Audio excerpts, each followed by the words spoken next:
public. Et l'immobilier ancien pourrait être particulièrement affecté par ces changements. Éline Lefaou, la fin de la baisse des taux d'intérêt immobiliers pourrait-elle casser la reprise jusqu'ici très dynamique de l'immobilier ancien ? En tout cas, pour l'instant, les grands réseaux immobiliers sont unanimes.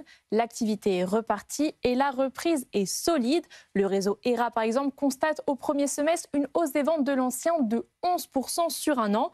Un redémarrage qui concerne à la fois toutes les typologies de biens, plus 11,5% pour les ventes de maisons, plus 10,8% pour celles des appartements, mais également toutes les régions de France avec parfois des progressions à 2 chiffres. En haut du podium, on retrouve les régions Pays de la Loire, Nouvelle-Aquitaine et Centre-Val de Loire, où les transactions sont en hausse de 17 à 20% par rapport à l'année dernière. Pourtant, malgré cette hausse, la prudence semble de retour cet été chez les professionnels de l'immobilier.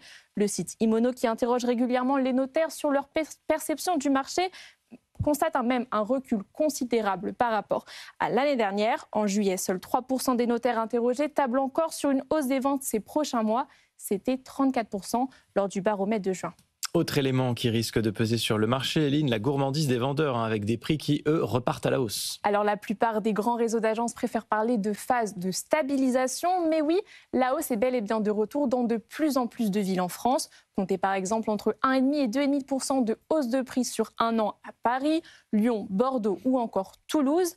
Puis autre indicateur, dans son édition de juillet, le baromètre LPI-IAD nous dit que les prix augmentent désormais de 61% de villes dans 61% des villes de plus de 40 000 habitants, alors que l'année dernière, à la même période, 80% d'entre elles affichaient des baisses de prix.